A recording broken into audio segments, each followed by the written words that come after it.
Fundamental news. Sebenarnya begini ya, teman-teman ya. Kalau kita bicara soal fundamental itu sebenarnya ini saya bicara soal ini ya, saya bicara soal trading ketika news release.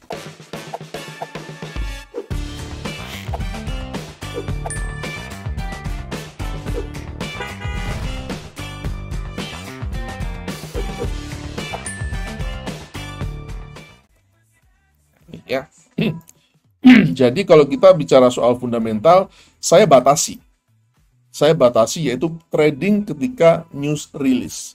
Ya, jadi kita nggak ngomong yang makro-makro, yang terlalu makro enggak. Ya, teman-teman. Nah, kalau kita bicara tentang trading ketika news release, itu rumus saya adalah surprise antara forecast vs actual. Ya.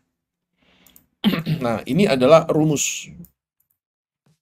Ya, jadi trading ketika news release itu rumusnya satu harus ada surprise antara forecast dengan actual.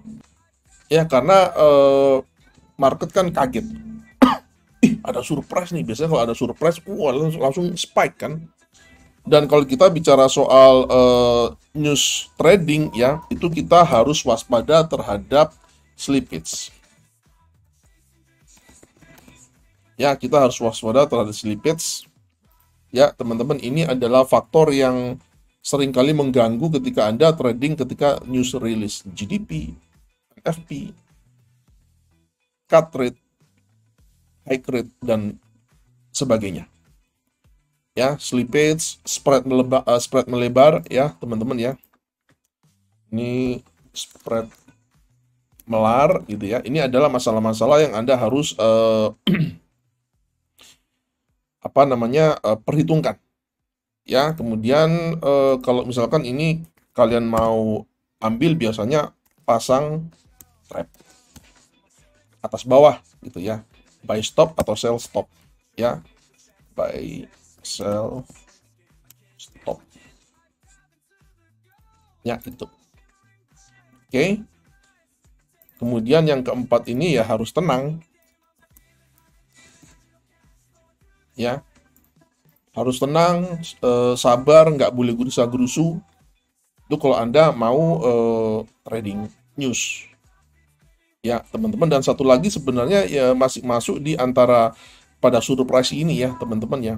Pada surprise ini, itu kalau saya akan bikin untuk unsur surprise-nya yaitu ada trigger. Nah, itu ada trigger. Ya, jadi trigger itu contohnya misalkan nih, saya punya trigger kalau NFP itu misalkan ya, trigger itu saya contohkan misalkan nih NFP.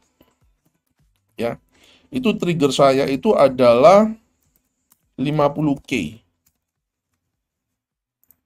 Ya, jadi misalkan NFP itu antara forecast dengan actualnya itu bedanya 50K, baru saya akan trading sesuai dengan arah newsnya. Kalau dia nggak sampai 50K, saya nggak mau trading. Itu agar metode kita jelas, agar kita tradingnya juga punya kriteria yang jelas. Ya, karena saya melihat banyak orang trading itu ketika terutama ketika trading news itu kriterianya nggak jelas. Oh, pokoknya asal running aja hajar. Ya. Jadi kalau saya sekali lagi ada triggernya. Jadi misalkan gini nih ya, misalkan contoh. Saya kasih contohnya di atas aja ya. Misalkan NFP nih, misalkan NFP, ya kan? Katakan NFP itu forecastnya katakanlah 50K. Misal ya, teman-teman ya. Maka saya akan buy gold jika hasil actual, jangan 50K deh, jelek banget. 200K ya, 200K ya teman-teman ya. Katakanlah forecastnya itu 200K. Maka saya akan buy gold kalau hasilnya itu adalah 150K ke bawah. Ke bawah itu begini ya. Atau sama dengan ya, 150K ke bawah. Itu saya akan buy gold, buy EURUSD, buy Pokoknya yang pair-pair ada USD-nya. Artinya USD-nya melemah. Ya, demikian juga kalau misalkan ini saya akan sell gold, Euro USD dan GBP USD dan teman-temannya, kalau ini adalah lebih besar sama dengan 250. Ya, nangkap ya teman-teman ya. Ini. Kenapa? Karena triggernya 50K. Dia harus bedanya minimal 50K dari forecast-nya. Artinya entah dia itu 250 atau 150. Ya, gampang ya, gampang ya. Nah, malam Pak Setio, kenapa akhir-akhir ini SL Pips gila terus kalau limit order nggak jauh nggak cepet. Ya memang akan ada saat-saat seperti itu. Ya, Muhammad Zainal Arifin ya, pasti ada saat-saat seperti itu. Itulah ya teman-teman, itulah kenapa saya selalu ngomong lotnya kecil gitu loh. Ya, langit itu tidak selalu cerah. Ya, teman-teman ya. Trading itu nggak selalu enak, lotnya kecil saja. Untuk apa sih? Saya selalu promosi lot kecil, resiko kecil, ya untuk menghadapi saat-saat seperti yang nggak enak itu. Ya, itu namanya trader yang bijaksana, yang realistis, bukan penjudi, gitu ya. Kan kita nggak ada yang tahu masa depan, gitu loh. Kita nggak ada yang tahu masa depan, satupun orang nggak ada yang tahu masa depan, gitu. Ya, saya sudah sering kali ngomong berkali-kali bahwa skill technical itu bukanlah penentu. Ya, kalau trading itu ditentukan mostly by skill technical, oh udah banyak yang kaya raya. Ya artinya apa? Ya orang boleh bisa jadi expert, jago secara teori, analisa teknikal jago, tapi disuruh trading belum tentu bisa. Belum tentu dia bisa mengelola risiko dengan baik, belum tentu dia bisa mengelola emosinya dengan baik. Nah, kalau pertanyaannya kenapa? Ya itulah market. Itulah market. Ya, orang mencoba untuk membuat formula, oh ini karena ini, karena itu, karena ini, karena itu dugaan-dugaan sih terserah saja. Cuman kalau saya bilang, ya itulah market. Mau nggak mau itu makan. Ya, nggak bisa.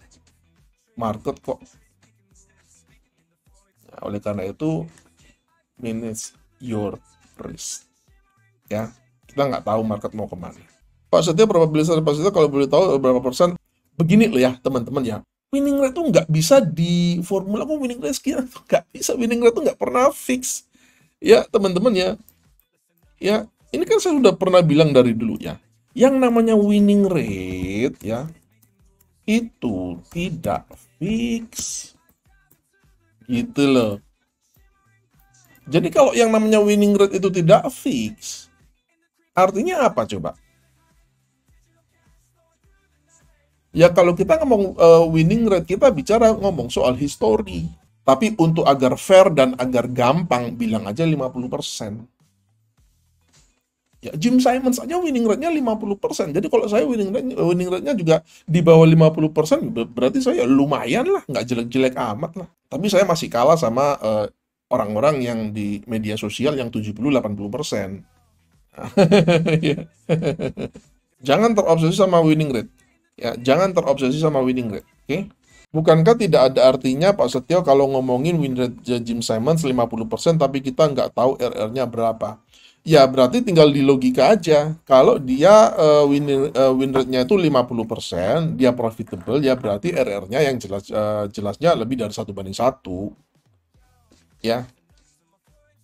Kan ada result-nya, ada hasilnya profitable. Kalau hasilnya profitable, RR-nya win rate-nya itu 50%, ya berarti jelas risk reward ratio-nya itu lebih dari 1:1. Ya kalau enggak kan enggak profitable. Ya. Jadi kan udah ada dua parameternya. Ada winning rate-nya, ada juga hasilnya dia profitable. Kecuali kalau nggak ada hasilnya dia profitable, ya nggak ada artinya ngomong winning rate, ya kan? Winning rate 80% pun hasilnya bisa minus kok. Ya kan? Winning rate 80% pun hasilnya bisa minus. Pak, kalau istilah liquidity di market forex itu apakah di mana para retail trader menaruh SL-nya secara umum? Kalau di forex nggak ada urusan sama retail. Ya, retail itu tidak bermain di underlying aset. Ya, jadi kalau liquidity, retail itu tidak ikut serta dalam liquidity untuk likuiditasnya, ya, gitu. Kalau di saham, yes, boleh dikatakan seperti itu.